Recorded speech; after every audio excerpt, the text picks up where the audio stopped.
Hey everyone, welcome back. So starting off from the last video, I'm gonna show you the entire application end to end. It's completely finished, completely built, polished with a new user interface and graphics. And I'm gonna go walk through the app, show all the features, and that's today's video.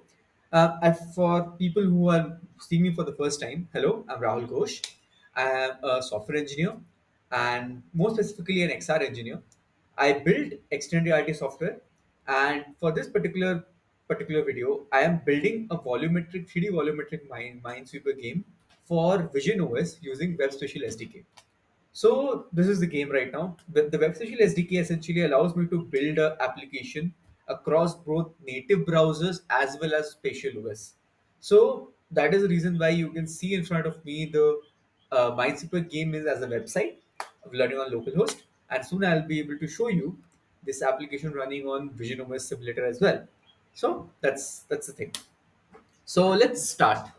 So as you can see, this is the main page of the application. So here are a few I just added a few more graphics. I have completely revamped the style from the older, like kind of glassy Apple Vision OS modern sleek style to a more gamey pixel art style. I I thought this would suit the game better, and that's why I've done this. Secondly, you have for native browsers, we only allow 2D Minesweeper to be played. We do not allow 3D Minesweeper.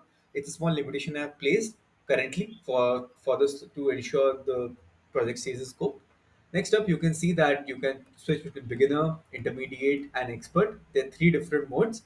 For beginner, you get one mine, a 3 cross 3 to 1 grid for a 2D Minesweeper, intermediate 5 cross 5, and expert 7 cross 7 with 5 mines.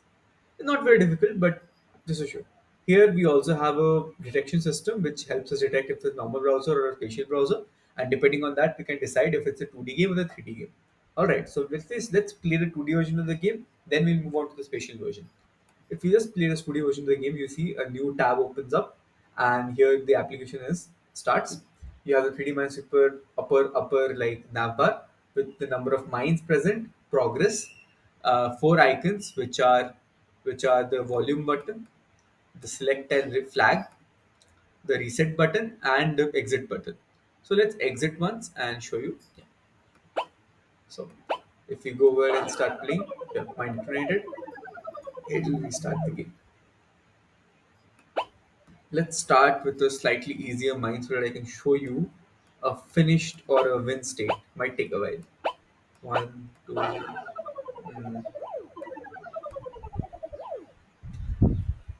start game again. Two. This is clean. Here are two mines here. There is one mine here. There is one mine. One here. One here. So that's it. And here victory secure. So yeah, you can probably hear the sound as well. So I've added sound in the game as well. So this is the complete feature complete application. Now let's move on to the spatial version of the application, which is so this is the spatial version of the game. As you can see here, this is embedded within a 2D plane, which is a spatial UI right here. And the other thing is, if we go to the home page, we have a custom icon for the game as well. So if you click on the icon, this is how it will appear. You will go come into this page, you can play the game. Now you can see there are a few more additional user interface here, like 3D mode, click to toggle. So basically, if you click on this, you can toggle between the 2D Minesweeper, which is the browser version, native browser version, and 3D browser version, 3D version, which is the actual spatial version. So if you go ahead and start a game, it's gonna go ahead and spawn all these different tiles. It's gonna take a while to spawn them. It's gonna go ahead and spawn these tiles, which we can see in just a moment.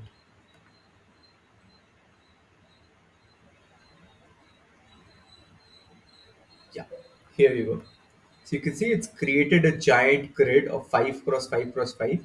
It's an entire Minesweeper grid. If you go ahead and click on one of these tiles, you can go ahead and flip them, and you can go ahead and play Minesweeper this way.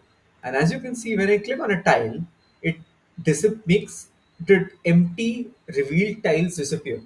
This is actually accessibility feature that I embedded into the application to ensure that a user is able to see what's going on, because as we have multiple layers, it becomes very difficult for the user to track what's actually happening, and understanding the information where the mines might be. You have to do mental calculation, right? It becomes difficult. So removing the tiles entirely helps visually. Removing the visual clutter from the application when you are clicking on a tile really helps with that. This is one of the features I embedded into it. So here, if we go and click on a mine, it's going to take a while. Just a sec, and we just need to click on a mine. Yeah, we clicked on a mine has been detonated, and then a mine triggered, and it's going to turn us to the game page. So that's the entire application again. So that's pretty much it. So in the next video, I have open sourced the application. I'll go through a deep dive of the code, and I'll explain different code bits, how exactly webspatial was utilized in this application, and a few how to exactly use webspatial for building applications like this. As you saw, this application runs both on native browser as well as Spatial OS. So webspatial allows you to do this, right? So we're going to go ahead and take a deep dive onto webspatial next time. Thank you.